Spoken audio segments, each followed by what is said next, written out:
आज की इस वीडियो में हम लोग असाइनमेंट को कवर करने वाले हैं।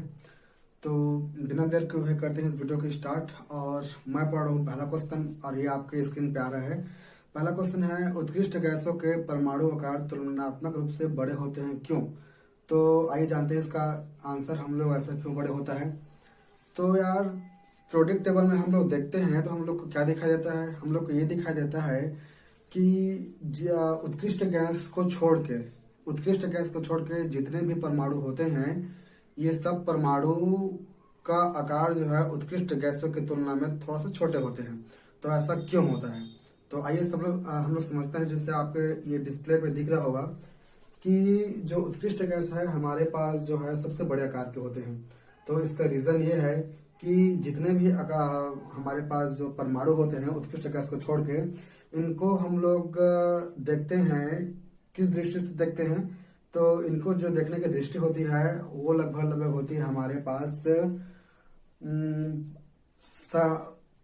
धात्विक त्रिज्या, मतलब धात्विक बंध और सहसंयोजी बंध।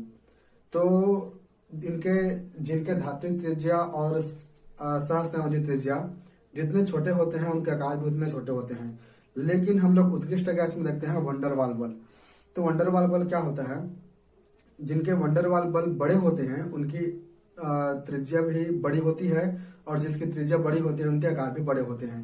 तो हम लोग जैसे कि देखते हैं कि जो भी नोबेल गैस होते हैं, उत्कृष्ट गैस होते हैं, ये आपस में जो है कोई प्रकार से आयनिक बंध से नहीं जोड़ते हैं, ना ही कोई सहसंयोजी बंध से, ना ही कोई धात्विक बंध से। ये जुड़ते हैं वंडरवाल बल से। तो वंडरवाल बल से जुड़ते हैं तो इसमें ज्यादा कोई अट्रैक्शन नहीं होता है, यानी वंडरवाल में ज्यादा अट्रैक्शन नहीं होता है। तो अतः ये इसमें इनकी जो त्रिज्या होती है वो बड़ी होती है, और इनके आकार जो होते हैं अन्य जो हमारे पास प्रोडक्ट टेबल में जो अन्य तत्व होते हैं इनके आकार से बड़े होते हैं। तो इनको हम लोग को असाइनमेंट में लिखने कैसे हैं? तो इसके लिए देखिए, मैं आपको कुछ दे रहा हूं, इस प्रकार से असाइनमेंट में इसको लिखने हैं।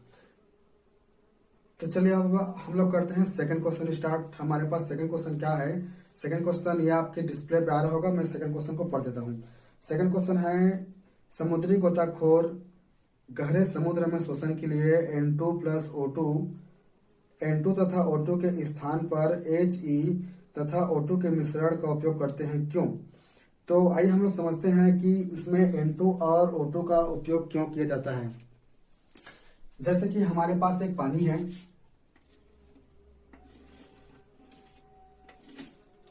समुद्र है ये, और ये पानी का एक स्तर है। यहां से ये पानी है और ये कोई गोताखोर है। एक बार देख लेता हूं। ठीक। तो जब ये गोताखोर जितने नीचे में आता जाएगा, जब ये गोताखोर जितने नीचे में आता जाएगा तो उस पे जो है हमारे पास दाब अधिक बढ़ेगा। कौन कौन सा दाब लगेगा? एक तो लगेगा वायुमंडलीय दाब, और दूसरा लगेगा इस पानी का दाब। और हम लोग हेनरी के नियम पढ़े हैं चैप्टर 2 में। हेनरी का नियम क्या कहता है? हेनरी का नियम ये कहता है कि जितना ज्यादा प्रेशर आएगा उतना ज्यादा गैस की वरीयता उसमें बढ़ती जाएगी। हेनरी का नियम क्या बोलता है? प्रेशर हमारे पास जितना ज्यादा बढ़ता जाएगा उतना ज्यादा हमारे पास जो है गैसों में विलेयता बढ़ती जाएगी। कोई भी द्रव में गैस की विलेयता बढ़ती जाएगी। तो यहाँ से जब वो कोई इंसान नीचे आएगा तो गैस तो जो है यहाँ पर हमारे पास कोई भी जब इंसान नीचे आता जाएगा तो इसके अंदर में जो गैस है, यानी जो कार्बन डाइऑक्साइड ले रहे हैं, ठीक है, कार्बन डाइऑक्साइड ले रहे हैं, तो इसकी विलेयता बढ़ती जाएगी। तो जल में बढ़ेगी, अर्थात इसके अंदर में रक्त होगा, उस रक्त में बढ़ेगी इसकी विलेयता सबसे ज्यादा होगी। तो जितना नीचे गहरा जाता जाएगा उतनी ज्यादा इसकी विलेयता बढ़ती जाएगी। और जैसे ही ये जब ऊपर आएगा तो जो है एटमॉस्फेयर का दाब कम लगेगा, और वहां से गैस जो है बहुत तीव्र गति से निकलेगा। जो गैस घुली है इनके खून में, जैसे कार्बन डाइऑक्साइड जो है वो तीव्र गति से जो है वो निकलता जाएगा। तब हम लोग क्या करते हैं, यहाँ पर जो है अगर हमारे पास O2 है, O2 के साथ में अगर हम लोग जो है हीलियम गैस मिला देते हैं, तो जो इनके पीछे में जो सिलेंडर होते हैं वो सिलेंडर मुख्य रूप से भरे होते हैं N2 गैस और O2 गैस। N2 और O2 गैस का मिश्रण होता है। लेकिन जब हम लोग इस O2 गैस के साथ अगर हीलियम मिला देते हैं, कोई दिक्कत नहीं, इसमें N2 भी रख सकते हैं हम लोग। इस O2 गैस के साथ अगर हम लोग हीलियम मिला देते हैं तो इसकी गैस की विलेयता कम होती है। हीलियम में गैस की विलेयता कम होती है। जब हीलियम में गैस की विलेयता कम होती है अर्थात वो जो है कम रूप से घुलेगा, यानी हमारे पास सिलेंडर में अगर 100% ये सिलेंडर है, इस सिलेंडर में अगर हम लोग के पास 100% गैस है और 100% गैस में पहले कितना था, पहले जैसे देखिए N2 और O2 की मिश्रण था, N2 और O2 का मिश्रण था, तो मान के चलो 100% मिश्रण था, ठीक है जी। तो इसको हम लोग मान लेते हैं कि ये ठीक है, चलिए। उसके बाद अगर हम लोग इसमें He और इन्वॉल्व कर दिए, माने हीलियम गैस और शामिल कर दिए, इस प्रकार से हीलियम गैस और शामिल कर दिए, तब क्या होगा, सब मिला के 100% होगा, सब मिला के 100% होगा। अब इसका मतलब यह है कि इसमें N2 और H2 की वरीयता कम हो जाएगी। क्यों? क्योंकि हीलियम भी उसमें कुछ योगदान दे रहा है, तो तभी तो सब मिला के 100% हो रहा है ना। यहाँ पर था केवल N2 और H2 का 100% था, लेकिन यहाँ पर तीनों का अब 100% हो गया। तीनों का 100% हुआ है, मतलब N2 और O2 थोड़ा सा कम मिले हैं, क्योंकि उसमें हीलियम और आ गया है। तो हीलियम की वरीयता सबसे कम होती है, और जैसे ही कि अगर कोई गोताखोर नीचे जाएगा और तो उसमें विलेयता कम हो जाएगा, वैसे हीलियम जो है जल में कम विलय होगा। जैसे ये ऊपर जाएगा तो हमको जो है उतनी पीड़ा नहीं होगी। ये हम लोग चैप्टर 2 में पढ़े हैं। तो इसलिए हम लोग क्या करते हैं, N2 और O2 के मिश्रण में हम लोग हीलियम गैस मिला देते हैं। N2 और O2 में अगर हम लोग हीलियम गैस मिला देंगे तो जो है हीलियम की वरीयता कम होने के कारण से हमको दुख दर्द पीड़ा कम होगा जब हम लोग समुद्र के ऊपर आएंगे, तो ऊपर तल में आएंगे। तो चलिए, सेकंड क्वेश्चन हो गया। अब हम लोग लेते हैं हम लोग का थर्ड क्वेश्चन, सॉरी ये सेकंड क्वेश्चन है जो आपके स्क्रीन पे आ रहा है। देखिए मैं इसको पढ़ देता हूँ। क्लोरीन के प्रमुख ऑक्सी अम्लों के नाम, संरचना सूत्र और ऑक्सीकरण अवस्था तथा उनकी अम्लीयता का क्रम लिखिए। तो हमारे पास ये कोई थ्योरी क्वेश्चन नहीं है, हमारे पास ये कोई थ्योरी क्वेश्चन नहीं है, इसलिए मैं क्या करता हूँ, इसको बारी बारी डिस्प्ले कर देता हूँ। ठीक, ये देखिए पहला डिस्प्ले आपके स्क्रीन पे हो रहा है कि ये जो है मुख्य ऑक्सी अम्ल के नाम है। तो इतने सारे इनके अम्ल होते हैं, जैसा कि आप देख रहे हैं कौन कौन से अम्ल होते हैं, आप देख सकते हैं। और ये इनके संरचना सूत्र है, और ये उनके साथ में साथ इसका ऑक्सीकरण अवस्था भी इसी में हो गया है। अब ये सबसे नीचे मैं डाल देता हूँ इसका अम्लीयता का क्रम। अम्लीयता का क्रम कुछ इस प्रकार से है, जैसे ये आपके स्क्रीन पे डिस्प्ले हो रहा होगा। तो यह है उसके अम्लीयता का क्रम। चलिए, उसी के साथ ये क्वेश्चन भी हम लोग का होता है कंप्लीट। और हम लोग पढ़ते हैं तो इसका जो है थर्ड क्वेश्चन के लिए थोड़ा सा कुछ मेहनत करना पड़ेगा। तो आइए हम लोग थर्ड क्वेश्चन पढ़ते हैं। आपके डिस्प्ले पे ये सॉरी आपके स्क्रीन पे डिस्प्ले हो रहा होगा। देखिए थर्ड क्वेश्चन है HNO3 यानी नाइट्रिक अम्ल के निर्माण की उष्टवाल विधि का वर्णन निम्न बिंदुओं के आधार पर कीजिए। सबसे पहला है सिद्धांत एवं रासायनिक समीकरण। इसका सिद्धांत और रासायनिक समीकरण हम लोग को भी करना है। तो चलिए इसको, तो ये थर्ड क्वेश्चन के लिए हम लोग क्या करते हैं, इस थर्ड क्वेश्चन के लिए हम लोग कुछ इक्वेशन लिखे हैं, इस इक्वेशन को समझते हैं। तो सबसे पहले स्टेप क्या होता है, हमारे पास होती है अमोनिया और ऑक्सीजन। अमोनिया और ऑक्सीजन को हम लोग कर देते हैं रिएक्शन, और अमोनिया और ऑक्सीजन के रिएक्शन से हम लोग को बनता है NO। NO का नाम है, NO मतलब होता है नाइट्रिक ऑक्साइड। तो नाइट्रिक ऑक्साइड हम लोग इस प्रकार से कर देते हैं NH3 प्लस ऑक्सीजन, यानी अमोनिया ऑक्सीजन की अभिक्रिया होती है तो नाइट्रिक ऑक्साइड बनता है। अब नाइट्रिक ऑक्साइड को हम लोग एक ऑक्सीजन कक्षा में भेज देते हैं। ऑक्सीजन कक्षा आपके डिस्प्ले में दिख रहा होगा, ये ऑक्सीजन कक्षा है। ऑक्सीजन कक्षा में इसको भेज देते हैं, फिर ऑक्सीजन कक्षा से वह क्रिया करके बनता है NO2। अब NO2 को जो है हम लोग एक शोषक कक्षा में भेज देते हैं। शोषक कक्षा में वहां पर H2O धीरे धीरे उसमें गिरता है और बन जाता है HNO3, नाइट्रिक अम्ल बन जाता है। नाइट्रिक अम्ल के साथ साथ हमारे पास बनता है HNO2 बनता है। तो HNO2 इसको हम लोग जो है फिर से रिएक्शन करते हैं और इसको थोड़ा सा हीट करते हैं और बन जाता है नाइट्रिक अम्ल HNO3, H2O प्लस NO बन जाता है। इस प्रकार से हम लोग का ये 3 स्टेप में रिएक्शन कंप्लीट होता है और इन तीनों समीकरण को लिखना पड़ेगा। तो इसको हम लोग लैंग्वेज में कैसे लिखेंगे, तो लैंग्वेज में हम लोग इस प्रकार से लिखेंगे जैसा आपके स्क्रीन पे डिस्प्ले हो रहा होगा। तो देख लीजिए, इस प्रकार से हम लोग लैंग्वेज में लिखते हैं। उसके बाद जो है इसका सिद्धांत और रासायनिक समीकरण जैसे कि आपको दिख रहा होगा, इस प्रकार से हम लोग लिखेंगे। और इसका नामांकित चित्र मैं यहाँ से डाल देता हूँ, ये रहा आपका नामांकित चित्र। अब हम लोग आ जाते हैं क्वेश्चन नंबर 4 पे। क्वेश्चन नंबर हमारे पास 4 है। क्वेश्चन नंबर 4 हमारे पास है, आपके स्क्रीन पे दिख रहा होगा। क्वेश्चन नंबर 4 है, मैं पढ़ देता हूँ। समूह 16 के तत्व के इलेक्ट्रॉनिक विन्यास लिखिए, इनके निम्न गुणों को क्रमिक परिवर्तन में समझाइए किस प्रकार से होता है। इनके हम लोग को केवल गुण को समझा। तो चलिए इस क्वेश्चन को हम लोग सॉल्व करते हैं। इस क्वेश्चन को हम लोग कैसे सॉल्व करेंगे, देखिए हम लोग को बोला है कि 16वां वर्ग के सभी तत्वों को समझाना है। पहले बात तो हमको ये समझना पड़ेगा कि 16 वर्ग में कौन कौन से तत्व होते हैं। तो 16 वर्ग में कौन कौन से तत्व होते हैं, देखिए इसका एक ट्रिक है। इसके ट्रिक को कई लोग अजीब अलग अलग प्रकार से याद किए हैं, तो आपको पता नहीं कौन सा ट्रिक याद होगा, मुझे नहीं पता। लेकिन मुझे एक ट्रिक पता है, उसको मैं आप लोग के साथ शेयर कर रहा हूँ। और वो ट्रिक ये है कि ओल्ड स्टाइल से टीपो। टीपो का मतलब होता है नकल करना। तो भैया ओल्ड स्टाइल से हम लोग नकल कर रहे हैं। नकल करना बुरी बात है, नकल नहीं करना चाहिए। और हम लोग देखिए यहाँ पर इसके कैजुअली एक ट्रिक है, ओल्ड स्टाइल से टिपो। और ओ का मतलब होता है ऑक्सीजन, एस का मतलब होता है सल्फर, एसी का मतलब होता है सेलोनियम, टी का मतलब होता है टेलोरियम, पीओ का मतलब होता है पोलोनियम। इस प्रकार से हो गया ओल्ड स्टाइल से टिपो। तो इन सभी का हम लोग इलेक्ट्रॉनिक विन्यास लिखेंगे। आपको इलेक्ट्रॉनिक विन्यास निकालना खुद से आना चाहिए। तो मैं आपको एकदम छोटा सा ट्रिक बताता हूँ कि आप लोग इलेक्ट्रॉनिक विन्यास कैसे निकाल सकते हैं। और ये अगर ये ट्रिक अच्छा लगेगा तो इसको प्लीज लाइक कीजिएगा, इस वीडियो को लाइक कीजिएगा। और जिसने चैनल को सब्सक्राइब नहीं किया है वो चैनल को सब्सक्राइब कर लेंगे। तो चलिए देखते हैं ट्रिक क्या है हमारे पास। हम लोग इस ट्रिक से किसी भी चीज का इलेक्ट्रॉनिक विन्यास निकाल सकते हैं हम लोग। तो मैं इस वीडियो को ज्यादा बड़ा नहीं करूंगा, मैं केवल जो है थोड़ा सा ट्रिक बता दे रहा हूँ। उसके बाद इसको आपको खुद से निकालना पड़ेगा और मैं इसको ठीक है खुद से निकाल लेंगे। तो सबसे पहला ट्रिक है हमारे पास। सबसे पहले हम लिखेंगे सा, उसके बाद सप और दोबारा सप, उसके बाद है सडप, सडप और फिर सडप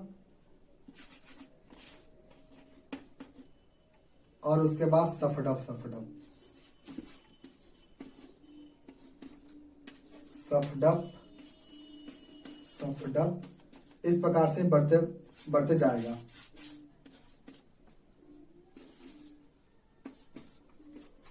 तो सबसे पहले हमारे पास है सा, फिर सप, फिर सप, फिर सडप और सडप और सफडप और सफडप।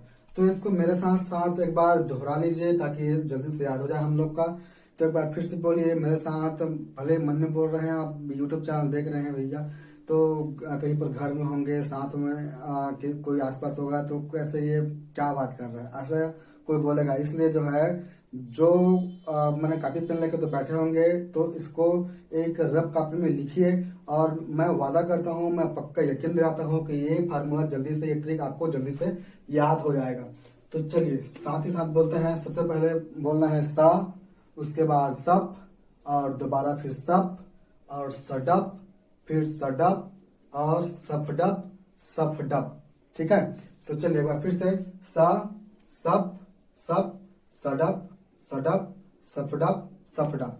तो चलिए इसका मतलब क्या होता है, देखिए जैसा कि अगर हमारे पास और ये सफडप, ये सफडप सफडप करके करते जाएगा। तो जहां पर हमको एस दिखाई देगा उसको 1 नंबर देंगे और उसके बाद ये आगे 2 3 4 5 ये बढ़ता जाएगा।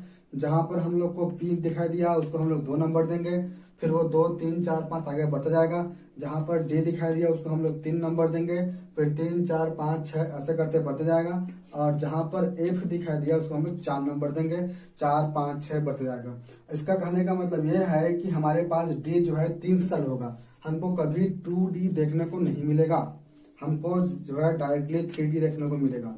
उसके बाद हम लोग को कहीं पर भी 3F देखने को नहीं मिलेगा, हमको डायरेक्टली 4F देखने को मिलेगा। तो चलिए देखते हैं, इसको हम लोग अंकन करते हैं। ये हमारे पास है 1, एक तो आ गया एस, ये दूसरा ऐसा एक हो गया है तो ये हो जाएगा 2। हमारे पास पी, पी कहाँ से स्टार्ट होगा, 2 से स्टार्ट होगा तो जाएगा 2। उसके बाद एस, एस में जो है 2S हो गया है, अब हो जाएगा 3S। अब हम लोग देखते हैं पी, P जो है 2 है, और अब इसके बाद आएगा 3, तो 3P। S आ गया, फिर से S जो है 3 तक हो गया है, 4S। उसके बाद देखते हैं D हमारे पास है 3 से चालू होगा, तो 4S के बाद जो है 3D होगा। उसके बाद P, तो P का कितना हो जाएगा हमारे पास, यहाँ से जो है 3P हो गया है, तो ये हो जाएगा हमारे पास 4P। और ये S है, S हमारे पास 4S है, देखिए अब 5S हो गया। उसके बाद जो है D हमारे पास 3D हो गया है, तो 4D हो जाएगा। उसके बाद है P, 4P हो गया है, तो ये आगे बढ़ के 5P हो जाएगा। उसके बाद है S, 4S तक हो गया है, अभी 6S होगा। उसके बाद है F पहली बार आया है, इसलिए इसको हम लोग 4 नंबर देंगे। उसके बाद है D में कितना नंबर आएगा, 3D तक हो गया है, 4D तक हो गया है, तो ये हमारे पास आएगा 5D। P कितना नंबर तक हो गया है, P हो गया है 5 नंबर तक, तो ये 6P हो जाएगा। S 6 नंबर तक हो गया है, 7S हो जाएगा। F 4 नंबर है, ये 5F हो जाएगा। इस प्रकार से हम लोग और अनंत तक बहुत ज्यादा हम लोग कर सकते हैं। तो चलिए रेंडमली हम लोग इतना ही रखते हैं, और ज्यादा हम लोग का तो आएगा नहीं। तो चलिए अब हम लोग अब निकालते हैं पोलोनियम का, और पोलोनियम का देखते हैं हम लोग इलेक्ट्रॉनिक विन्यास कितना होता है। पोलोनियम का इलेक्ट्रॉनिक विन्यास होता है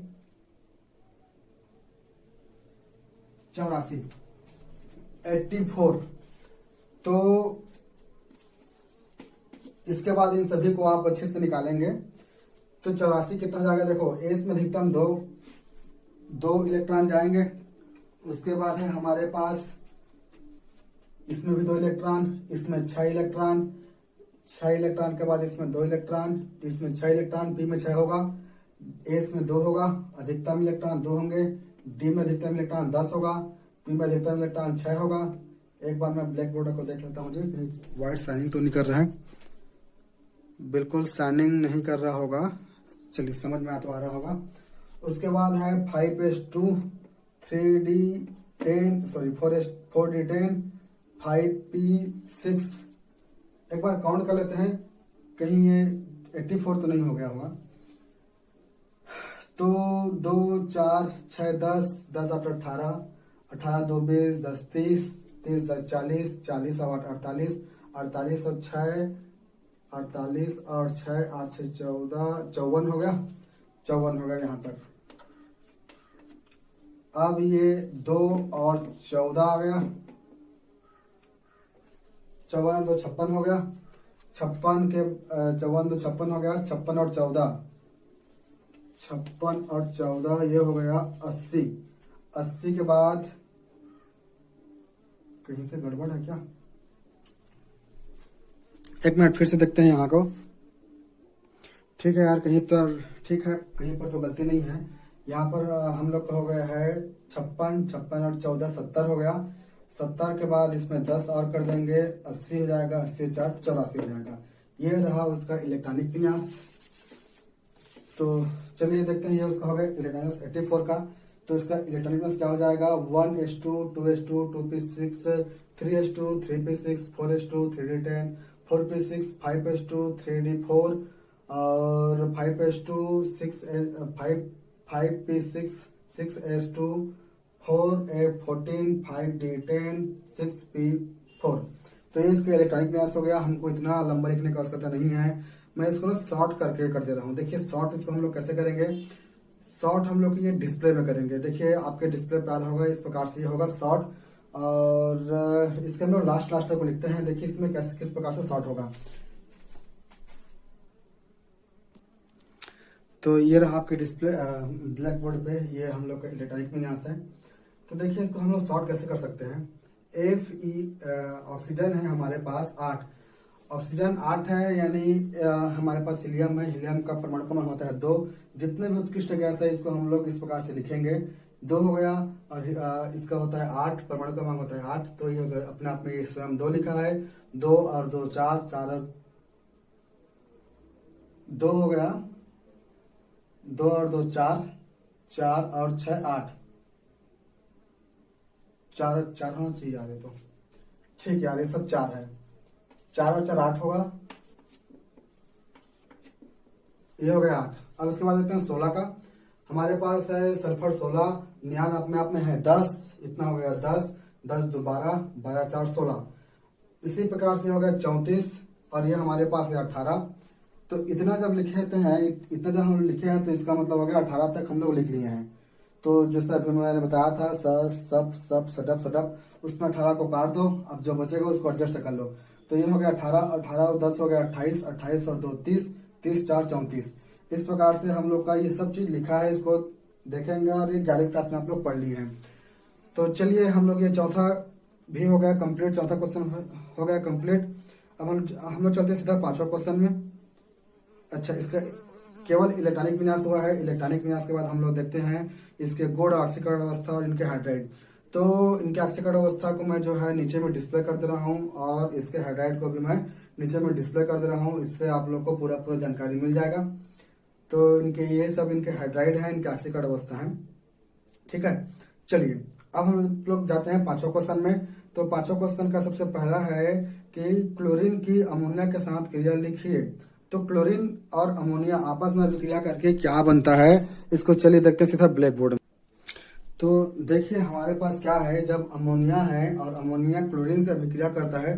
क्वेश्चन है हमारे पास कि अमोनिया क्लोरीन से अभिक्रिया करके क्या बनाता है। तो क्वेश्चन है कि क्लोरीन की अमोनिया के साथ अभिक्रिया लिखिए। तो जब क्लोरीन और अमोनिया आपस में अभिक्रिया कर रहे हैं तो बन रहा है NCl3। इसका नाम है नाइट्रोजन ट्राइक्लोराइड और हाइड्रोक्लोरिक अम्ल। नाइट्रोजन ट्राइक्लोराइड एक बहुत ही विस्फोटक गैस है, तो केवल हम लोग को इतना ही लिखना है, इसमें इतना ही पूछा गया है। तो इसको लैंग्वेज में कैसे लिखेंगे, मैं आपको नीचे नीचे नहीं, यहाँ पर आपको दिख रहा है। तो इस प्रकार से आपको इसकी लैंग्वेज को लिखना है। अब हम लोग बढ़ते हैं चौथा क्वेश्चन में। अगला क्वेश्चन हम लोग का किन्हीं दो अंतर हाइड्रोजन की यौगिकों संरचना लिखना है। तो हम लोग को केवल संरचना बनानी है। ठीक है जी, केवल संरचना बनानी है। तो संरचना के साथ साथ मैं आपको कुछ और बता दे रहा हूँ। तो यहाँ पर जो है किन्हीं भी दो यौगिक को मैं यहाँ से डिस्प्ले कर दे रहा हूँ। तो ये है हम लोग का सबसे पहला यौगिक, ये हम लोग का है सबसे पहला यौगिक, देख सकते हैं। इसका नाम है हमारे पास, तो इसका नाम है फ्लोरीन क्लोरीन ट्राइफ्लोराइड। इसमें क्या होता है आप इसका नाम है क्लोरीन ट्राइफ्लोराइड। इसमें आप लोग देख रहे हैं कि यहाँ पर क्लोरीन के पास है कुल मिला के कितने बंद होते हैं, 7 बंद। तो 7 बंद में 3 बंद जो है फ्लोरीन के साथ हुआ है और 2 बंद इसके पास युग्मित इलेक्ट्रॉन है। इसकी संरचना कुछ इस प्रकार से होती है। अब हम लोग चलते हैं इसके दूसरे संरचना पे, और जो है दूसरा संरचना ये हमारे पास है क्लोरीन पेंटाफ्लोराइड। ये उसका संरचना है। तो ये संरचना है क्लोरीन पेंटाफ्लोराइड की। तो यहाँ पर क्लोरीन ने अपने 5 बंद यूज किए हैं और 5 बंद से पांचों फ्लोरीन को 5 की संरचना ClF5 की संरचना है। ठीक है, ClF5 की संरचना कैसे होती है, हमारे पास है क्लोरीन कितना आयन होता है, क्लोरीन के महत्तम को होते हैं 7 इलेक्ट्रॉन। ये हो गया Cl। 7 इलेक्ट्रॉन में जो होते हैं एक हमारे पास केवल जो है अयुग्मित इलेक्ट्रॉन होते हैं, बाकी 4 बाकी 6 जो है युग्मित इलेक्ट्रॉन होते हैं 3 जोड़ा। हमारे पास है 5 क्लोरीन। ठीक है, हमारे पास 5 क्लोरीन है और हमारे पास कुल इलेक्ट्रॉन है 7। तो यहाँ पर क्या करेगा, उत्तेजित अवस्था जब आएगी तब क्लोरीन जो है 5 बंद क्रिएट किस प्रकार से करेगा। तो सबसे पहले ये 2 बंद को तोड़ेगा इस प्रकार से, उसके बाद इन 2 बंद को तोड़ेगा, जैसे कि हम लोग समझते हैं, एक ऐसे तोड़ा है और एक ऐसे करके कुछ तोड़ा है। उसके बाद देखिए ये एक इलेक्ट्रॉन ऐसा हुआ यहाँ से, 2 है हमारे पास लोन पेयर। तो यहाँ से एक फ्लोरीन, यहाँ से एक फ्लोरीन, यहाँ से एक फ्लोरीन, यहाँ से एक फ्लोरीन, यहाँ से एक फ्लोरीन, और 2 लोन पेयर का 2 लोन पेयर रहेगा। तो इस प्रकार से इसकी आकृति बनेगी। ठीक है, ये हो गया हमारे पास ClF5 यानी क्लोरीन पेंटाफ्लोराइड, क्लोरीन पेंटाफ्लोराइड। ठीक है, तो आशा करता हूँ ये पूरा वीडियो समझ में आया होगा। यदि वीडियो समझ में नहीं आया होगा तो हम आप लोग जो है इसको एक बार फिर से रिवाइंड करके देखिए, बिल्कुल समझ में आएगा। और प्लीज़ इस वीडियो को लाइक कीजिए, इस वीडियो को शेयर कीजिए, सब्सक्राइब कीजिए।